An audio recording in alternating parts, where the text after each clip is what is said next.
Hey, Kiana. Hi, Brandon. Long time no chat. It's been a little bit. We haven't even recorded anything in forever. That's because we banked on a bunch of pre-recorded stuff, so we took a little recording break, but still getting everybody content. So that's nice. Yeah, absolutely. We got a little hyper focused with recording. Yeah.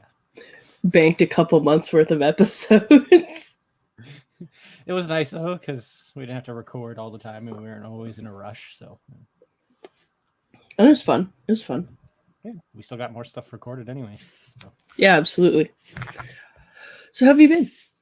I've been good. I've got new snakes in last week, so fun. Yeah. I have gotten 2 new snakes, a new spider, and what is it? Something.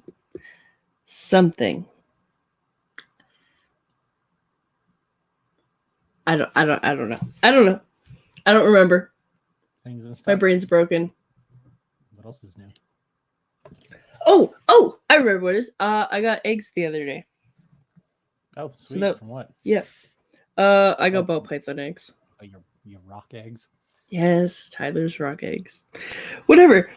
We got eggs though, and which is kind of interesting because we only paired a couple times, and then Tyler he got a new job and he's never home anymore, and now all the animals are all my responsibility. So I just didn't really care about pairing anymore because I already had an increased workload and lost my little sidekick. So yeah, I got eggs. I still got eggs. The snakes had other plans. And I think I'm still getting 1 or 2 more clutches too. Whatever works, I guess. Oh, whatever. But that's okay. Because I really wasn't on the ball with these. So I had to use my backup incubator. And then I get my new incubator from Miko later this month, and a swanky new enclosure from them too. Sweet. I'm excited. I just paired up my one male giant with my other female that hasn't produced a clutch for me yet. Well, actually, she produced a clutch, but that clutch got cooked in the incubator the first time. Oh, your first clutch? Yeah, my very first clutch. It got cooked in the incubator. But I had 2 clutches that year, so it was kind of good and bad because I learned a lot from that first clutch. So having 20 babies probably would have been a nightmare. So little bit. She produces for me this year. She didn't produce for me last year because I didn't pair her up. So see what happens. It's a little early from what I normally do, so I decided to toss them in early, see what happens, see if I get eggs any earlier or not. Because I did cool them for the regular period that I do, which is the 3 months at room temperature, which seems to be working for me. So perfect. And then I got my captive bred speckled pair from Ontario, and I traded him a female giant. So cool. So you're getting real busy with those hog noses. Apparently, they're pretty in demand. So it's just I don't produce enough of them. It's okay. Eventually, you will be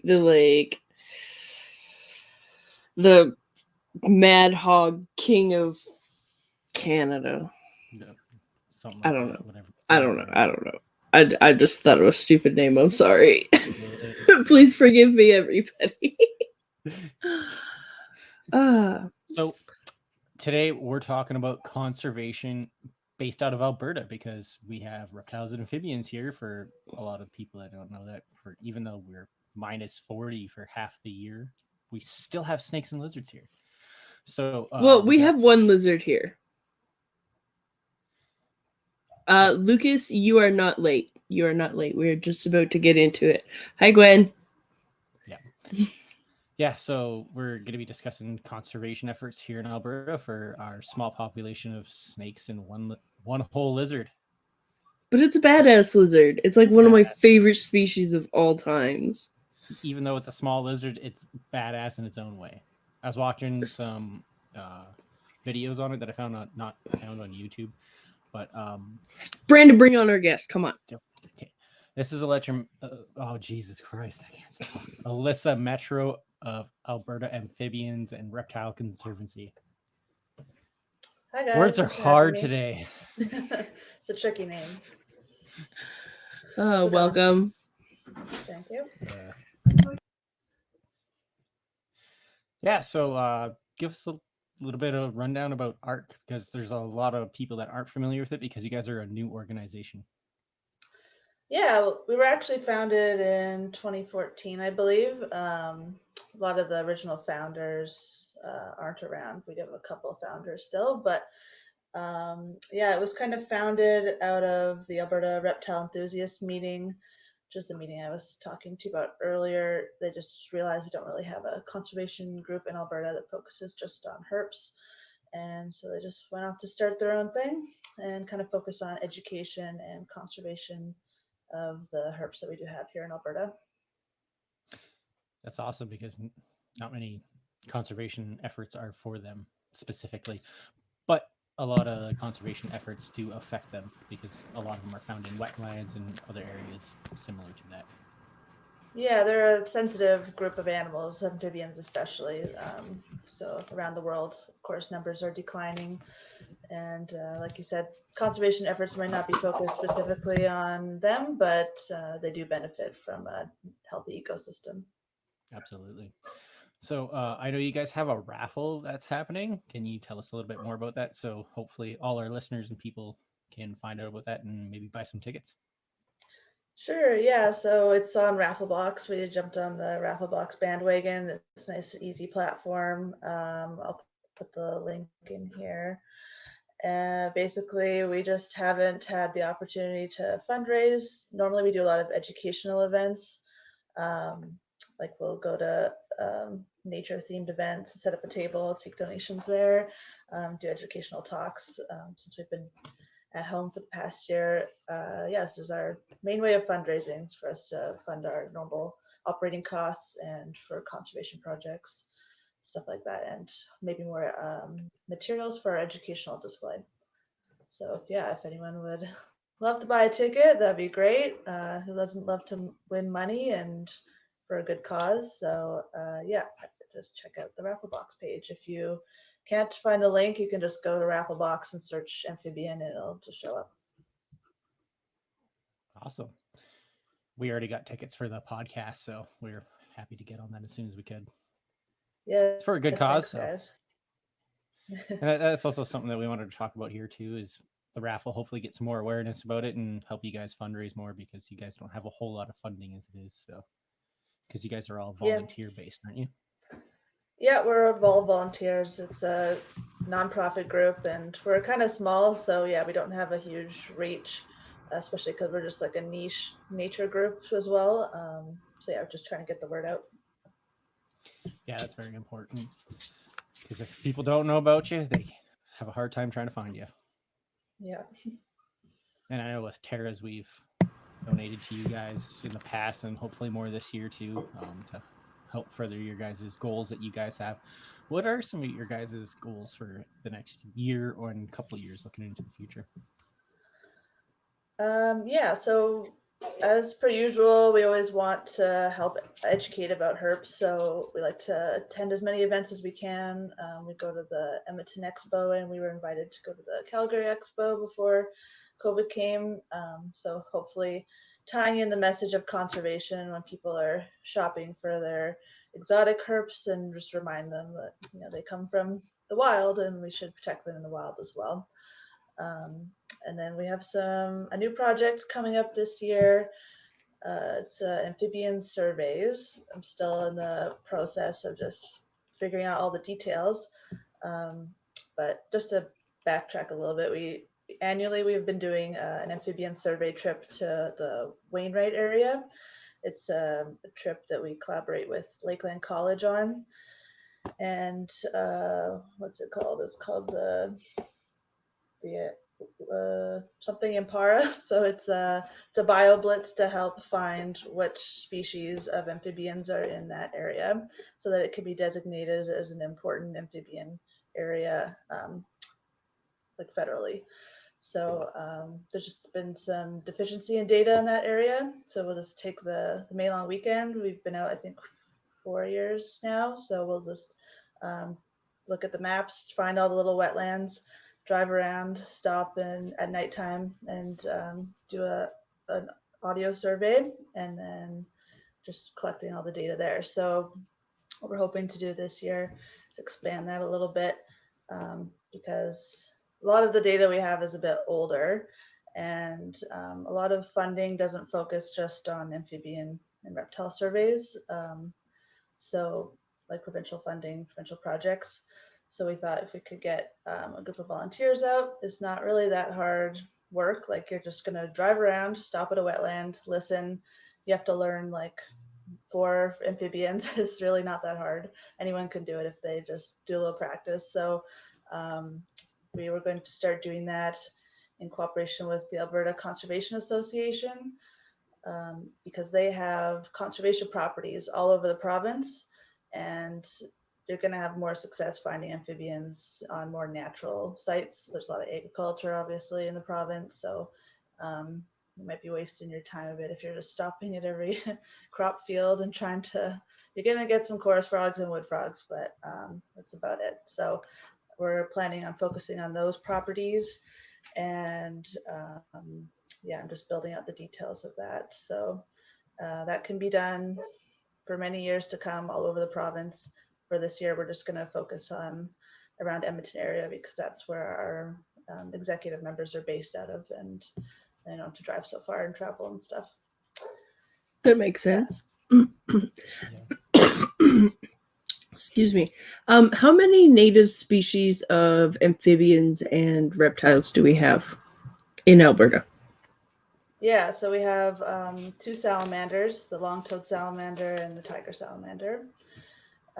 We have 8 frogs and toads. So the 4 frogs are the wood frog, the boreal chorus frog, the leopard frog, and the Columbia spotted frog. And then we have the 4 toads, which are Canadian toad, western toad, Great Plains, and spadefoot toad. And then we have 1 lizard, the greater shorthorn lizard, or mountain shorthorn lizard. And we have a turtle, the western painted turtle. And we have 7 snakes. So we have the 3 garter snakes, plains, red-sided, and terrestrial. And we have the bull snake and the rattlesnake and hognose, western hognose, and potentially the yellow-belly racer. That's maybe like in the south little blip there. So we're gonna. But that's a closely guarded secret where that den is. Yeah, I mean, if anyone wants to wander out in the southeast corner of the province, then they might have the luck anyway without knowing where the den is. But wander away, my wayward son.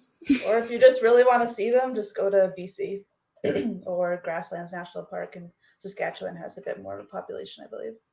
Nice. Yeah, because on a lot of internet sites, I know the Alberta government says we have 6, and then your guys' site says we have 7.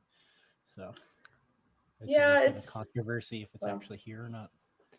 I think I've seen it on some government material, but it's like a disclosure, like it's probably here, and we've maybe seen a couple around. Is it officially a breeding population here? It's hard to say, but it's like a lot of species. Like just because we call it endangered doesn't mean it's doing perfectly fine outside of our made-up borders of our province. So it's just where the population naturally ends, right? Yeah. Just where the habitat overlaps, where they need to survive. So that makes sense. David says it's a different species in BC. I'm assuming he's talking about the racer. Yeah. So we have yellow-bellied, and they have, I forget. David will tell us.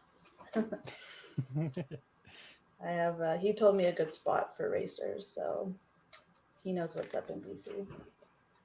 That's something I have not gone looking for yet. I haven't really gone herping, except for like when I was a kid. Found lots of rattlesnakes as a kid with my dad. find lots of garter snakes when I take out the dogs to the river. So Well, yeah, that's because of where you live. Those garter snakes are all over in Calgary. Well, all over in Bowness. yeah, You're not really in Bowness, but you're close. yeah. So yeah, every time I go down to that section of the river, I see garter snakes quite often. So that's always pretty cool. But you don't really see too much else down there. I'm almost done sharing. I haven't even found any salamanders lately around. Yeah, my trick for the salamanders is to always drive Did- around at night, this rainy night, when it's in the spring or the fall. And I mean, if you drive around enough gravel roads, you're going to see a couple. When I was out working in Saskatchewan, we used to find salamanders down below in our hole all the time. So that was kind of cool. We'd always bring them up in a bucket or something and let them go. Same thing. Yeah, I think that's everybody's story of a tiger salamander is that they found it in a hole. Yeah. So they just crawl around the ground till they fall in, and then they're not very good climbers. They're mole salamanders, so they do live in burrows underground a lot of the year. So they were going downhill trying to find a good hole maybe, but definitely construction sites, window wells, lots of them end up in there. Yeah, I found a lot. remember when I was in high school, we were rebuilding our fence, and one morning I woke up to like 7 salamanders in one hole. We had a great yard for it.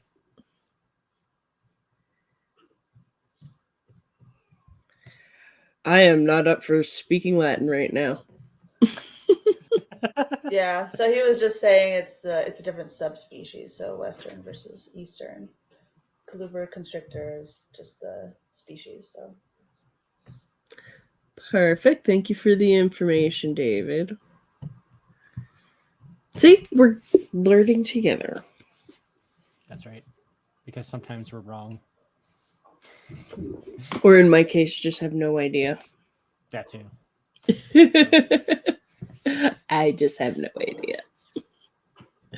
So, when you guys are going to take numbers for populations and stuff, is there a certain specific number that the government's looking for in order to protect that certain piece of land, or what's the kind of criteria that the government looks for? well, we don't really get into that. We're just sort of the groundwork people.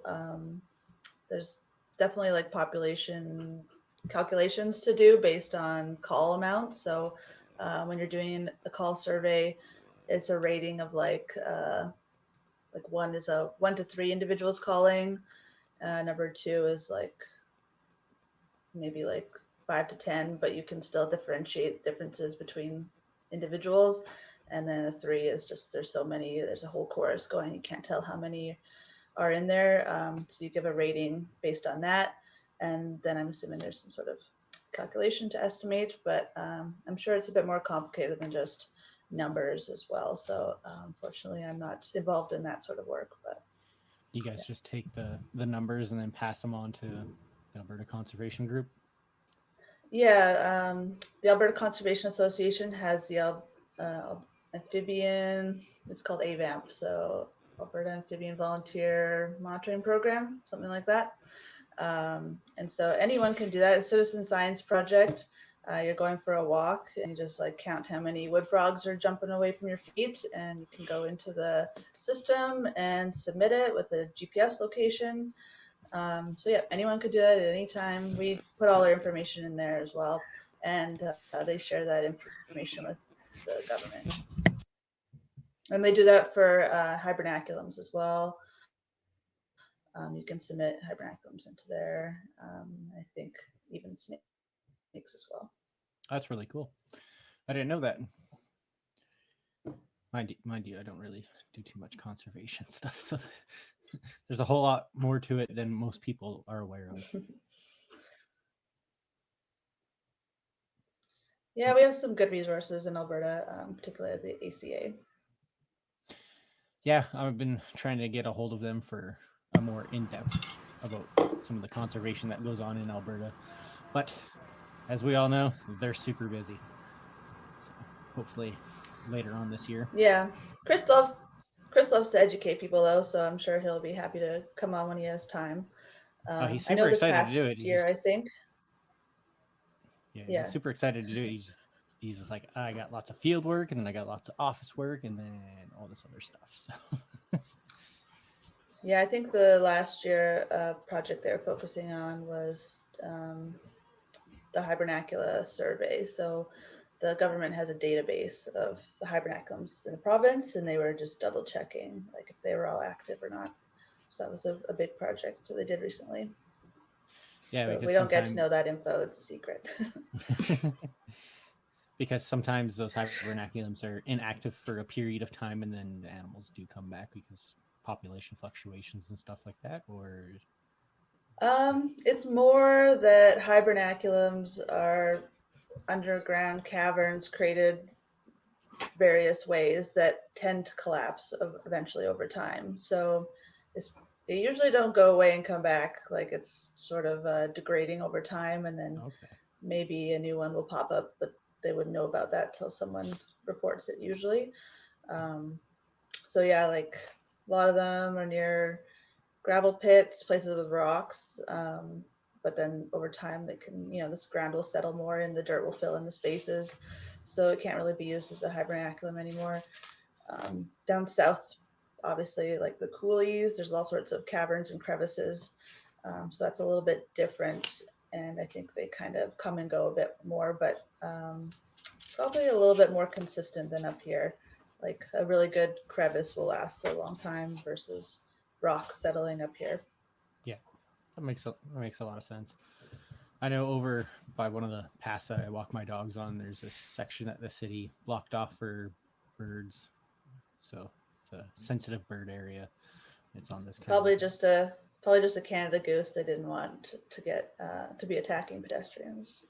no, actually, it's like a big kind of like a cliff face, and there's a bunch of holes in there. So I think that's a big nesting site for. I'm not sure what species of bird. Okay, yeah, there's cliff swallows and bank swallows. I always get them mixed up. I think bank burrow. So the bank ones are the ones that have a hole in the side of the cliff. Okay, that's cool. I'm a bird So person too, so maybe it's those. I don't really go birding, but it's cool to see that they are putting efforts in to protect where animals are trying to hibernate or mate and have their babies and stuff like that too, because they are an important part of our ecosystem. and well, not only that, but they're legally protected by law, so they kind of have to. You can't disturb migratory bird nests, and pretty much most birds, except for maybe like starlings and like magpies and stuff, but pretty much all other bird species are protected. And hibernaculums are protected under the Wildlife Act as well. So you're not supposed to destroy them, especially when they're active. If I see anyone destroying them, I'm probably gonna fight them and not feel bad about it. Don't mess with the animals' homes. Yeah, we do enough of that anyway, so if it's protected, leave it alone. The And geese to be- aren't attacking people, they're trying to give them hugs with their wings aggressively. To be fair, a lot of snake hibernaculums do end up being kind of in people's foundations of their homes. It's a crack that goes down below the frost line, which is really all that a hibernaculum is. It has to get below the frost line. And so, yeah, a lot of them kind of accumulate around your house, and you'll get lots of people saying like, oh yeah, there was like a snake nest in my yard and I want it gone. But yeah, I mean, there's some things you can do to mitigate that, but snakes return to the same hibernaculum every year. It's a bit more tricky to get them to go to a new location. So ideally, if you can live with them, they're of course harmless unless you're down south and you have a bunch of rattlesnakes in your yard, but usually they have lots of other options for hibernaculum down there in the coulees. So yeah, when I was living in Saskatchewan, I had lots of people. I had 200 garter snakes in my house, and I didn't know about it till it was spring. And they all left. They're just like, how do I deal with this? So I was like, well, they're gonna come back every year, so that'd be like my paradise. Like I wouldn't keep them or anything, but like I'd enjoy them. Yeah, I'm like, well, either you fix all the cracks in your walls, or you just let them be. So it's one of the two. Yeah, I think a hibernaculum, well, it must have been around my parents' property growing up because we always had garter snakes in the yard and babies. But it's kind of weird that I never found it considering I was one of the kids who's like constantly crawling around in the bush. Like I know every inch of that 20-acre property and I never found a hibernaculum. So I don't know. They're sneaky sometimes, I guess. Yeah. Well, do a lot of the snakes here in Alberta make their own burrows, or do they use mammal burrows and stuff like that? No, they would be using like the hibernaculums are usually natural cracks in the ground or unnatural, but then in the summertime when they're foraging and hiding in the day, they can use rodent burrows and stuff. They're not really the only one that might be able to burrow it on its own is the Western hognose because they have that little shovel on their face there, but the rest of them can't really burrow on their own. That's kind of what I thought. I wasn't too sure because I know some species of snakes are documented to use other animals' burrows if they left them, and then they use them sometimes. But Yeah, I'm sure it's possible, but I'm trying to think of any mammal burrow that would go so deep that it would be below the frost line here. I know in like Ontario, obviously their frost line doesn't go down as deep in certain places, and they use like even crayfish burrows. There's an organization out there, the Ojibwe Grassland Conservation something like that. They are mimicking crayfish burrows, like just putting little tubes in the ground and test hibernating some garter snakes in there to see if they do okay. And then they're going to potentially put more of those in to help an endangered rattlesnake species. But it's a lot simpler because their frost line doesn't go down so deep. They can just stick some PVC pipe in the ground, a meter or two, but we have to go a bit deeper here. yeah. So what's the most endangered species of amphibians and reptiles in Alberta? Because I know it does vary. Yeah, I'm just trying to remember which ones are classified. But so the leopard frog was a species at risk, and I believe it still is. I believe, yeah, I'm just cheating and I'm looking at our website right now. So, the leopard frog is a species at risk, and the plains spadefoot toad is, I believe, as well. I'm not Peter Daly, you guys spoke to him before. He's a perfect encyclopedia for everything, and unfortunately, I don't quite have that Literally everything. skill. So, yeah. If you have a question, he usually has an answer for it. Yeah, the other day we saw a fish on a TV show, and my fiance was like, "What is that thing?" And I thought, "I think it's a type of shark." And we argued about it for a minute, and then I was like, "I'm just going to send a picture to Peter," and he immediately knew what it was. And our end of argument. And for the record, I was correct. But Haha, I win. I just posted a link to your website in the comments if anybody is interested in checking that out.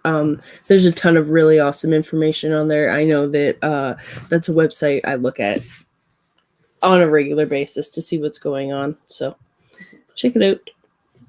Thanks. Yeah, one of the things we did this winter was revamp it. So we had a kind of a handmade website before, and now we're using a template. So it's easier for us to fix up, and we're just trying to add lots of pictures and stuff. It's a work in progress, but eventually there'll be a pretty good repository for photos of all the species. I try to make sure I take lots of pictures when I go out. So it looks great so far. How oh man, how do I word this? I didn't think this through before I opened my mouth. How important are apps like iNaturalist with what you do? Yeah, because I know you guys have a collaboration with people for finding species in Alberta on there too. So yeah, so we have an iNaturalist account, and we also have a Nature Links account, which is an Alberta specific app that was created by ABMI, the Alberta Biodiversity Monitoring Institute. So really it's just so that kind of encourages people to to think about herps when they're out. The app in general, I will just say both of them are really great for getting people outdoors. Like a lot of organizations these days are doing BioBlitz. Like there was a couple at Elk Island recently this past year. Other provincial parks and stuff will host a BioBlitz. And so, I mean, people go to a park, they're not really familiar with species specifically. They'll walk around and look at stuff and like, oh, there's some nice flowers and there's a frog. And unless you have a park guide with you, then you maybe won't learn a whole lot about the specifics. But I mean, the app is pretty impressive. It's pretty cool. iNaturalist is the one I use a bit more just because it's universal, but the photos are really accurate. So you can take a picture of something and it'll guess what it is. If you're not familiar with the app, I'm just explaining it a little bit, but yeah. I have it on my phone and I'm trying to find the local stuff that's popped up, like the other people have found. Yeah, so I think if you go to explore, then exploring all, and then there's a my location, so you can set your location, and you can pick if you want to just look at Oh, there we amphibians or go. what. Now But, it's working. Lots of organizations, including us, make a group. So we have Alberta Amphibians and Reptiles group on there. So people don't have to necessarily be part of our group or know about us, but if they submit a photo of a frog or amphibian or reptile, it'll show up in our database on our page. So under the projects is what it's called. So Cool. Our project name is just Amphibians and Reptiles of Alberta, hosted by AARC. And that way, it's more for us to just get a quick glimpse of what everyone's seeing and where. I use it personally when I'm trying to like plan our field trips, because I can look up the cooler species, like where did somebody see this Columbia spotted frog? Okay, like it doesn't give you a totally exact location, but I mean, it tells you, you can usually figure out what wetland or whatever it's at. So yeah, so the average person can learn, can share their nature experiences and feel more connected to nature and actually know what they're seeing. If they don't know, then someone on the app will tell them, because I'm one of the admins for our page. I always keep an eye on our group. And so if somebody posts a photo, it needs to be verified by another person on the app. So if that's me, then I'll just say like, I agree with your ID that it was a Western toad. And it's kind of fun and addicting too, because you get like points for IDing, for confirming records. And so you can see how you rank in certain groups, like in your location or in the reptile group, and how much you post as well. So I can do competitive log flipping. yeah, well, there's a few protocol for flipping logs, but definitely go for it. Gently, and put it back the way you found it, and don't crush anything under it. Yeah, but yeah, I use it for roadkill as well, and that's kind of useful to see like high impact areas. There's so much stuff to check out close to home. Yeah, they're probably all magpies, but it's still cool. There's a lot of blue ones. What are these blue ones? I've used Oh, it's a bird. Potential herp spots for when we're going to go herping later, for like rattlesnakes and the shorthorn lizard and all that kind of other stuff. And I use it for some of my non-native species too. So I use it to find Leoheterodon out in Madagascar, because that's not a couple-hour trip to get to. So I use it to find out what areas they're from, and find just background images of like the leaf litter and kind of the environments that they're found in. So it helps with my care later on. So that's kind of handy for that too. Right on. Yeah, there's all sorts of purposes for these groups. Like we don't use the data for a lot at the moment, but even like weed management. So people find a really noxious weed somewhere and have it on the app, and then people who are doing pest management in that county can see where they are and kind of map out where the problem areas are. So lots of different applications for it. Like I said, there's groups just about roadkill. Obviously, like different plants and fungus, fish, butterflies. So yeah, lots of different groups use it for different stuff. Thought of. I never would have thought of the weed management thing. Yeah, me neither. Honestly, I use it for garden plants sometimes too. So if I am trying to figure out what something is, even if it's not native, the app will know what it is. So it's really quite impressive, and definitely not the way I learned to ID stuff as a kid. But I guess it's nice that it exists. Yeah, a little bitter about it, but. So would it be possible to use some of the data that you guys receive on iNaturalist to kind of get rough populations of certain species in the province? I think what we would mostly use it for is to kind of guide the surveys, like what I mentioned we were going to be doing in the spring. So just because we go out doesn't mean that we're going to find something that night, even if something is there. So it's good to kind of have a ballpark of where things are, and then we can come back multiple times. If other people have seen them in the area, then we'll just try extra hard to see if we can find something there. I think we can look into some data analysis, but as any volunteer organization is, there's just so many things to do, so little time and stuff like that. Manpower. So yeah, I mean, we have a few people with conservation backgrounds, but definitely need some data analysis skills, and I don't think statistics was my top class. So hopefully someone else out there can help us. But hopefully, so if anybody's listening, you got statistic that word experience, reach out to them if you got time to help. Yeah. Hopefully somebody comes up.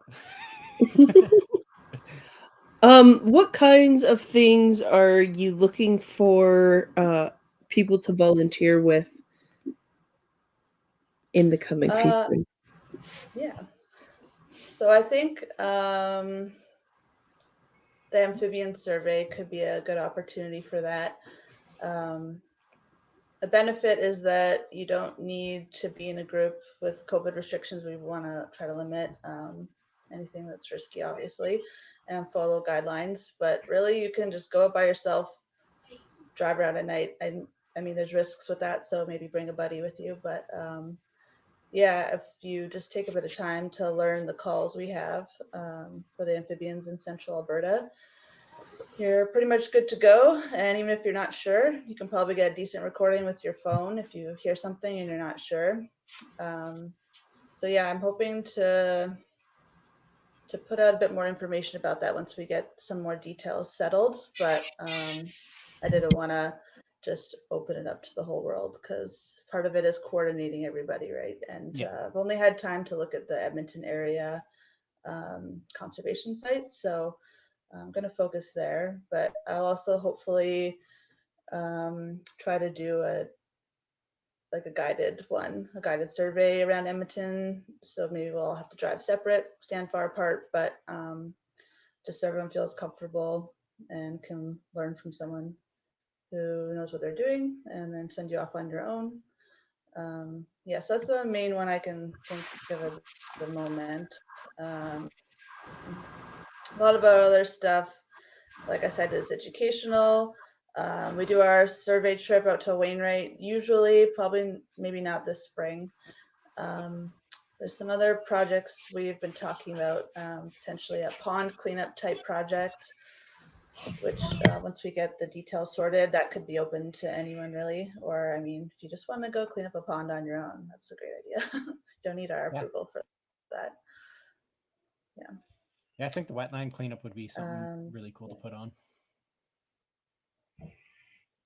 Yeah, the only thing that we've been working on is trying to figure out, like lots of wetlands have a jurisdiction, obviously. So either they're like on county property, or they're in the city, or they're on private property. So like you need to find out who owns it and whether they already have a plan for cleaning it up, or if you're allowed. But otherwise, I'm sure most people won't protest too much. It's less work that they have to do later on. Yeah, or maybe I mean, something that they don't know needs to be cleaned up either. So yeah, like most city parks have parks employees that do that kind of work, yeah, obviously. But and yeah, like I'm sure they won't complain if you're already out there, as long as you take the trash away on your own and stuff. yeah. Yeah, I do that a lot when I'm on my dog walks. I'm like, oh, there's some trash. I'll bring that back with me because I'll pass a garbage can along the way anyway. So it's usually along the river or something where I'm taking my dog swimming. So just eliminate some of the trash that's out there. Every Yeah, little bit helps. try to leave a place cleaner than you found it. Yeah, as much as possible. Put your dang garbage in the garbage. Can. My children are being exceptionally loud tonight. For being kids. They're getting all that like extra vitamin D energy all of a sudden. So why is conservation important, and it applies to all animals in the province and in the world too? So What a big question. Well, uh, a healthy ecosystem obviously has so many benefits, not only for the animals that live there, but for us as well. I mean, we all know we got to save the bees, and without them, all of our crops will fail. But it goes down to every species has a role in nature, and that it was designed to fill a niche. It was designed to fill. Um, and when we throw that off balance, there are all sorts of unintended or intended issues that come with that. So um, amphibians themselves are an indicator species. They kind of the canary in the coal mine. They're one of the first to get affected by pollution, chemicals in the water, stuff like that. So it's a good idea to keep an eye on them specifically. They can kind of indicate when things are starting to go downhill. And unfortunately, they're one of the groups that have gone extinct in higher numbers than other groups of animals. But yeah, so I think that answers the question. yeah, the ecosystems benefit everybody, not just the animals, as much as people don't give a shit. Yeah, and that's the good thing about like our projects is we don't always have to focus on amphibians. Like we can just go do things that are good for nature, and it'll benefit amphibians and all the animals in general. So it's also a good thing about our group, and when we go on field trips is we have a lot of people with different areas of expertise, and really when you come on our trip you're getting like an all extending knowledge guided nature walk. Like we have people who are experts in aquatic invertebrates, people who are really good at birds and tracking mammals. Like you're just gonna get the whole experience, and most of us are not only obsessed with amphibians and reptiles. So yeah, I just sort of ended up here, but I do like all sorts of animals as well. So they're always bird watching, looking up and looking down. It's hard to do both at the same time. So I know you've been recently taking a lot of courses in regards to conservation efforts and just learning more in general.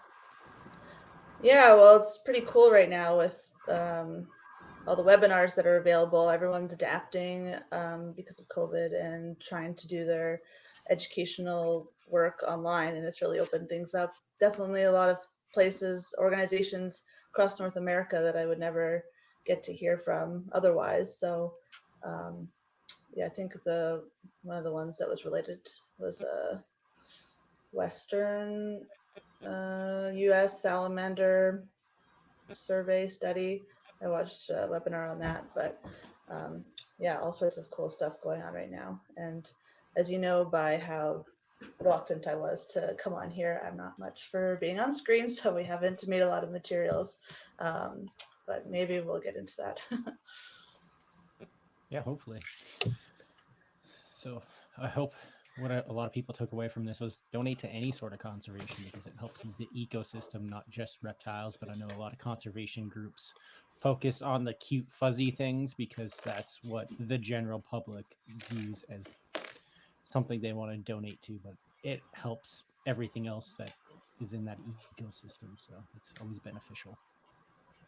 Yeah, absolutely. And that's kind of a problem we have too, and we're trying to educate, is that many people don't like snakes. So we try to ease them into it with like we start with frog pictures and stuff. Like our raffle, I used a nice frog picture. When people come by our table at public events and we have a terrarium there, we have a tiger salamander that we use, and people are often scared that there's going to be a snake in there, so they're like not even coming over to the table. So yeah, unfortunately, there's a big stigma about it. But we, of course, try our best, and we want people to know that they're harmless. A lot of people are newcomers to Canada, and they're not familiar with what we have here, so that's understandable. But yeah, so we have to start off a bit easy with something a little less scary. We have a really cool garter snake model that was cast from a dead garter snake, and Peter is really good at like painting models. It's basically like museum quality replica. Like you can't tell that it's not real. People always ask if it is. So we've got a perfectly painted garter snake people can check out without getting too scared by the real thing. And of course, we can't use a garter snake as our educational animal because they're protected by the law. So we do have a tiger salamander. That brings me to a question, because for some people that are not familiar with the Wildlife Act, there's certain species that you're allowed to keep. Technically, I do not condone taking them out of the wild, but there's Yeah, I will say that, of course, yeah, we don't encourage you take any species from the wild. There's a few things to consider, as of course the law, but also the risk to that animal. A lot of species from the wild don't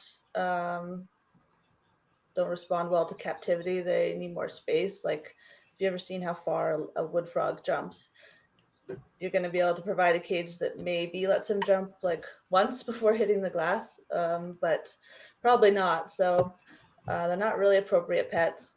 And there's also other things to consider, like you can't release an animal after you've taken it in because you might spread diseases. So if you're going to take an animal in, you have to keep it for life. And so that's how we end up with our tiger salamanders. Someone else had already taken it in and rehomed it to us, but we wouldn't take one from the wild just for our own purposes.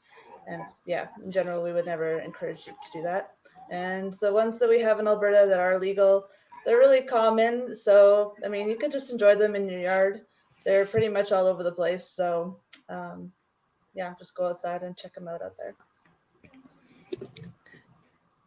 Definitely the easiest way to do it, at least. just see them where they are and leave them where they are. Yeah, absolutely. Yeah. Take a picture. Yeah, one of the maybe you want to questions, go ahead. one of the questions that is kind of brought up often is there any laws regarding to like harassment of wildlife? Because I'm not sure, because I asked one of the fish and wildlife guys, he said there's not really anything in regards to that. In general, or to reptiles and amphibians? Just in general, because I would assume that would apply to all animals underneath the Wildlife Act. Yeah, pretty sure there is something in there about harassment. Definitely anything that's protected. You can't harass, harm, keep, sell, kill. So, like, I don't know, I think he's wrong, but I'll have to check. I'm pretty sure harassment is under there. I know for birds, there's like the Migratory Bird Convention Act, which is not just provincial, but yeah, so pretty sure I'm just like opening it up to see if I can quick search harassment, and that would just solve our problem. Yeah, I know that that's term something that a lot of like people aren't. commonly used. Yeah, it's something that a lot of people aren't sure of, because if they want to go herping or something and somebody ends up calling Fish and Wildlife on them, they want to make sure that their ass is covered, right? So you don't want to get in trouble for harassing wildlife. Yeah, I guess you can just mitigate that by being reasonable. Like, Yeah. definitely species at risk, I would just really stay away from picking them up and stuff. More sensitive species, like all amphibians have thin skin that absorbs moisture and anything on your hands. So if you've been hiking all day, you've got sweat, you've got sunscreen, you got bug spray on your hands, you're potentially going to kill that frog when you pick it up. So definitely being mindful of that. If you want to like let it sit in your palm for a quick second and take a picture, I'm sure no fish cop's going to come and arrest you. But if you're manhandling a snake for 10 minutes trying to get a good picture, it's about if you can see stress signals in the animal as well. It might not be as obvious as struggling to escape and attacking you, but lots of animals like hunker down and try to hide when they see you harassing them. So there's lots of different signs, whether you can recognize all of them or not. So better to be on the safe side, and of course keep it to a minimum. There's things like snake hooks if you need to guide a snake off the road or something. I think if you're trying to save an animal's life, then you're allowed a little bit more leeway in handling it. But of course, there's also rules about that. You don't want to be translocating anything too far. So of course, if you're helping something off the road, I would stop at the edge of the road in the ditch, but I wouldn't be going a few roads over even to move it anywhere. So I've had to help ducks across the road on the middle of Bow Trail and Westbrook Mall from them getting ran over. And we contacted Fish and Wildlife, and they're like, we don't do any of that. So we're like, all right, we'll just try to get them over to this golf course that's 5 minutes over here. That took like half an hour, but we saved the ducks, the mama and her babies, so they didn't get killed by the cars. Yeah, it's a pretty common experience every year. Lots of birds are using places in the city, and lots of ducks don't nest anywhere near water. In nature, they would be like a kilometer from water in the forest. So for them, a kilometer in the city is much harder to navigate than through the trees, and they wouldn't really be planning for that. So, yeah. Yeah, we just didn't want them to get ran over, so did what we could anyway. Got them to the golf course where it was at least safer for them to be. Yeah, I know in Waterton they have some special like drift fences to stop long-toed salamanders from wandering on the road, because they do kind of migrate from their pond into the forest to hibernate. So I think they have a culvert that they direct them to, and then they go under the road there. But yeah, it's one way to do it, especially when you have like a localized population. Like I think they have a big lake there by a big road, so it's pretty obvious to know like where you need to protect them. Unfortunately, things like tiger salamanders, they're just sort of everywhere, and we have a bajillion roads, so like it's hard to mitigate deaths from things like that because you can't really direct them anywhere. In particular, it would be astronomical to put up fencing for, such a general area. Yeah. So is there any key things that you want to talk about before we sign off? Trying to think of anything good. Just if you want to follow us on Facebook, we post a lot of content just about reptiles and amphibians in general, not necessarily Alberta stuff. Then of course we post our events. You guys post great content. I steal it all the time for the podcast. Yeah, Teresa posts that for us. She's our secretary, former president, and she's also a exotics vet. So she knows where all the good information is. We also just recently created an Instagram page. It's kind of new, but if you're not into Facebook, you can check us out there. I'll just push a couple of our normal events that maybe is not the best year to say that we do all this stuff, but often we have a toad walk. This is in August around Edmonton area. We switch it up between the Wagner Natural Area and Elk Island National Park. But basically we know a couple good trails where we are guaranteed to find toads. So we bring you on a night walk to look for them. So yeah, you can keep an eye on our Facebook page for those events. And if we're going to any other like nature themed events, we've been to Ellis Bird Farm, Telus World of Science, like greenhouse family days kind of thing. So we usually post where we're going to be on there as well. And yeah, think that's all I had to say. And don't forget to check out your guys' raffle. Buy tickets if you can. I know it's a hard time for a lot of people, but anything can help. Yeah, Brandon's better at advertising it than me, so thank you for reminding everyone. We've been doing this for a while. We've learned. Well, we forgot our own advertisement in this episode. Well, I did give Miko a shout out. Also for everyone still watching, go check out www.mypetparadise.ca. Use code CHP10 off for 10% off the entire website. Little bit gets kicked back to us to help support us do not word good ever good. It supports us, and it gets you cool reptile supplies, and it's actually a whole pet store, so you can get stuff for all your pets. I get those like little like tube things for my cats from there. They love the it. cheese ones and the tuna ones. I don't know what it is. It's that weird stuff you squish out. The cats love it. They fight over it. Also, don't forget to check out Miko Reptiles and Enclosures for all your PVC enclosure needs. I will be posting pictures of my new stuff that I'm getting right away as soon as I can get there and get it, basically. And don't wait. Thanks to our Patreon supporters, Gwendolyn Lee, Kayla Mans, and Ophidians by Design. That's right. Yeah. All right. We did it. Thanks for coming on, Alyssa, and explaining a little bit about AARC. So if anybody wants more information, shoot their page a message and check out their website. Great. And thanks so much for having me. Don't forget to grab Life by the Hemipenes.